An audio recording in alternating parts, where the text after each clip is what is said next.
we were both on radios and I was telling Justin to stop because he was about to hit something and he would not stop and he was ignoring me. I was really ticked off for a while. I've been living full-time in an RV with my husband Justin for over a year. And truth be told, it's challenging in completely new ways that I never anticipated. And it's not just the small space, although that is tricky. There are so many other reasons that it is challenging to do this life with someone. And I wish people talked about it more. Yes, even if you do get along generally. Because Justin and I actually do. We've been together for 13 years now. Lucky 13. And not only that, but we were friends first before we ever started dating. Yeah.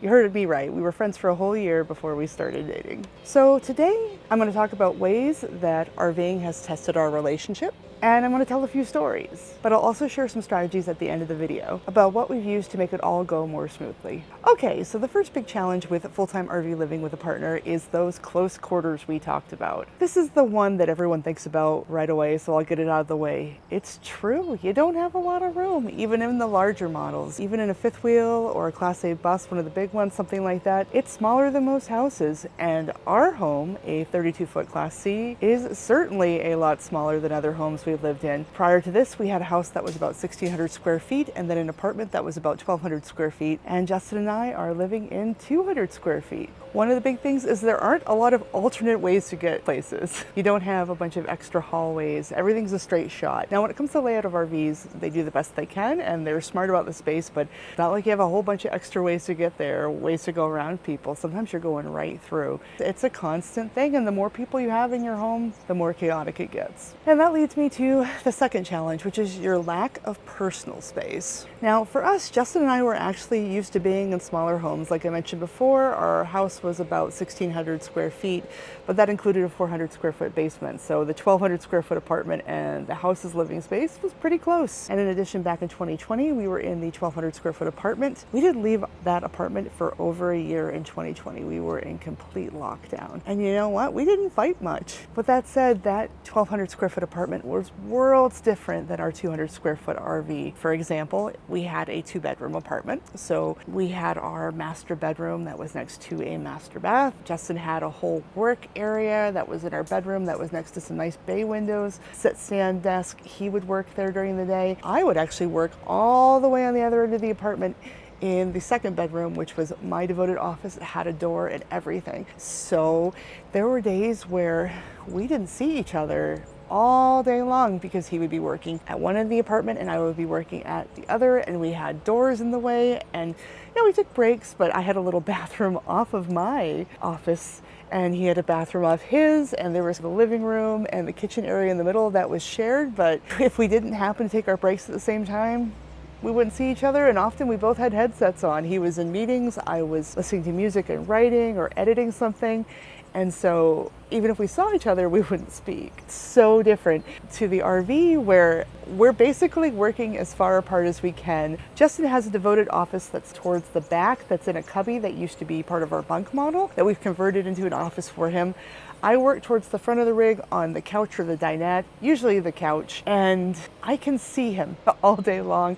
And if he leans out of his cubby, he can see me. So there is no space between us. That said, I'll get into some strategies we make it work, but it's completely different. I am hyper aware of him. And our Class C actually transmits movement. So some of the other ones, depending on what your stabilization system is, what you've got, it can be different. But in our Class C anyway, if he rolls over in bed, I can feel it on the couch. So even if I have my noise canceling headphones, even if I'm turned so I can't see him, if he gets up and he does anything, gets a glass of water, goes to the bathroom, even if he's bouncing his leg because he's thinking, I can feel it. And that is not like an apartment at all, not at all. So he's always kind of in there. I'm always feeling him, and vice versa, I'm sure. The next big challenge is shared responsibilities. Now, this is something that takes place anytime you domestically partner with somebody. But when it comes to RV life and living in a tiny home, every task is more noticeable and more urgent. So for us, we own 4 forks, 4 spoons.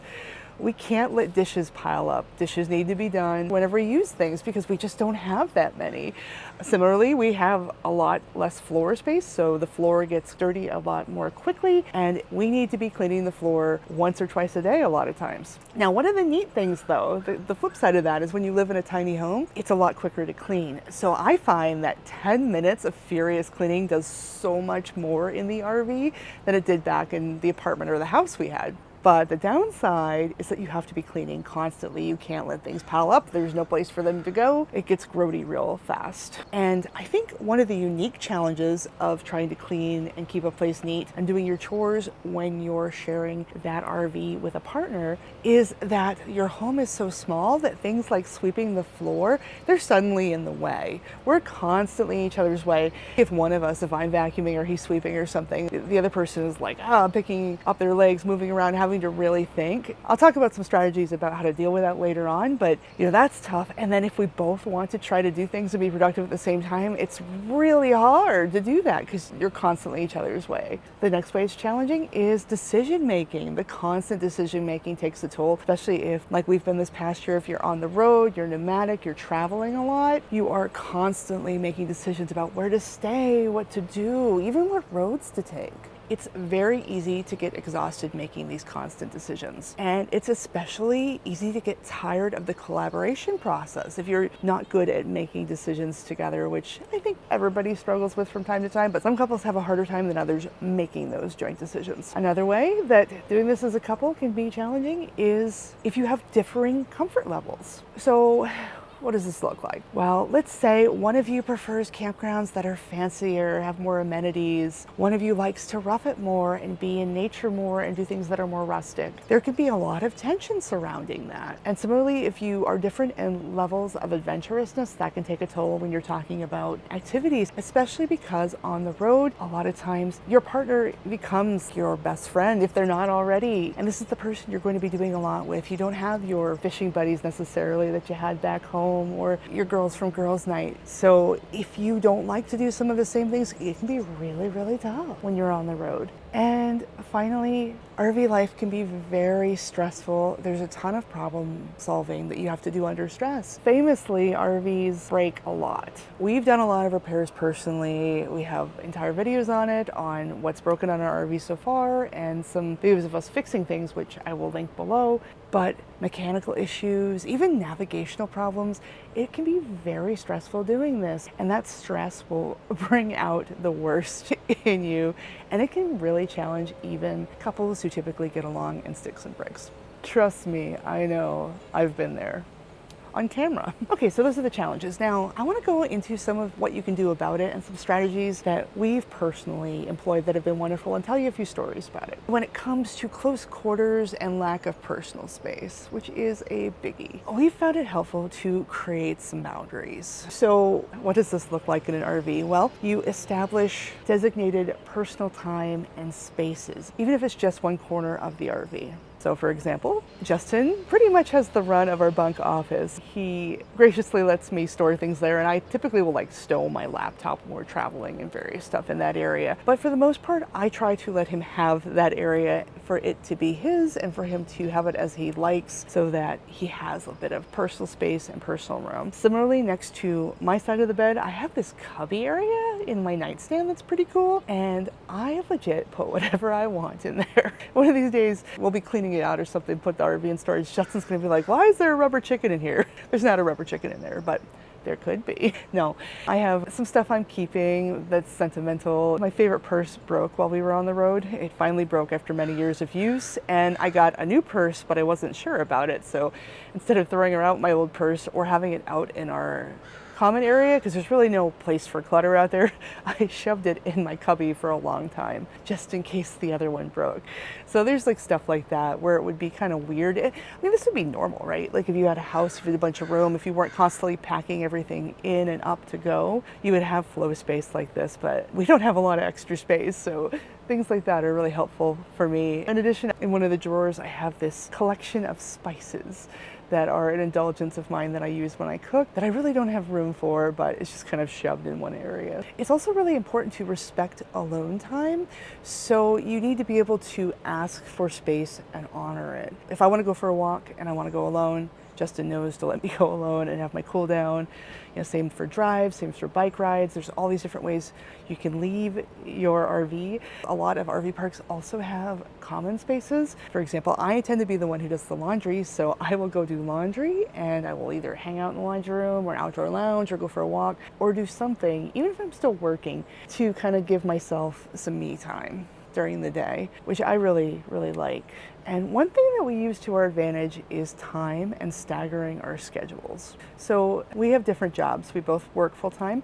Justin has an employer that he remotes into. I work for myself. I have for about 7 years. I run a business. So Justin gets up really early to go to work and do his meetings. So he will sit and have some caffeine and read and wake up in the morning and just kind of be alone by himself and really revel in that. And I will wake up the same time as Justin often, or a little bit after. I'll hear him and I will just let him be out there and do that. If I wake up, I will read in the bedroom, play games on my phone, find a way to entertain myself until he goes to work, so that he has that alone time where he doesn't have somebody talking to him or moving or in his space. Sometimes I'll go back to bed for a little while too. I tend to go to bed with him at the same time, but I will read on my Kindle and stay up later than him. I can also work on my phone a little bit, which I will do some business stuff, because I have that flexibility in the timing. And that's a huge thing. Just delaying like a half an hour or even an hour, giving him that alone time in the morning is a huge thing. He's not a morning person at all. I'm okay with mornings. I am pretty much an anytime person. How I feel is more a function of how much sleep I got. But this works really well for us because I am talkative when I am tired, and it would be no good. No. So let's talk about shared responsibilities. So one big thing is to divide the chores and assign specific tasks so everybody knows what they're doing. Justin tends to be very mechanically minded, so he does a lot of the vehicle maintenance. He tends to do our tanks, things like that. He is the point person on washing the rig, although I usually will help a little bit with that. I tend to be the person that takes out the trash, do a lot of dishes, vacuums the floor. I do all the laundry. I wish I could be the person to make the bed, but my arms are not long enough, and Justin's are, so that's tricky. Those RV beds are hard to make. But yeah, we talk about every single task and we know roughly who does what. It doesn't mean that we can't jump in and help the other person. We can and we do, but we are pretty clear about what we're doing, and it's pretty equal, I'd say. As far as decision making, we have travel itinerary nights and we plan everything together. So we involve both of us and we talk about everything as a group to ensure that we both get what we want out of it and nobody's resentful and we're both in the loop. We both try to be as flexible as we can. I'm always surprised. We're both kind of indecisive people. This can be good or bad. Sometimes we have a hard time figuring out what we want to do, but if one of us says, oh my gosh, I really want to do X, the other person's like, yes, how do we do that? So that tends to be how we go about it. I think some other people might have somebody that's indecisive and somebody's decisive. That seems like that would be even easier. I think it could be tough if you're both really opinionated, but as two indecisive people, if one of us wants to do something, the other person's really supportive. If neither of us know what we want to do, we actually use a random number generator online. We put the choices in and we have it picked. We do that. Not all the time, but when either of us don't care, we've had great success with that, about where we want to go eat, about where we want to go next, if we're torn. So yeah, really it's been good so far. We've had a couple of minor spats on the road. Famously, in the video that we did on staying at Walt Disney World for 2 weeks, we had a major fight backing into the site. It was a tough angle and I had the radio. We were both on radios and I was telling Justin to stop because he was about to hit something and he would not stop and he was ignoring me. So that was kind of what precipitated that. Even that, I was really ticked off for a while. I have a really long fuse. I don't get angry very easily. Justin was apologetic. We worked it out. It's the kind of thing where I think at the end of the day, if you stay positive, if you keep communicating, if you give the other person the benefit of the doubt and know that you're both just trying to have the best adventure that you can, that I think you'll go far. I think the big thing is to not worry about being wrong, because you're going to be wrong. I've been wrong plenty of times, both on the road and off. You just accept that you're going to be wrong, that things are going to break, but that all of that is part of the adventure and that this is your buddy. You'll have a lot of fun. And if anything, I think that RV life has tested our relationship and we've passed with flying colors. Happier now than I've ever been. Anyway, thanks for watching, and I'll see you in the next video.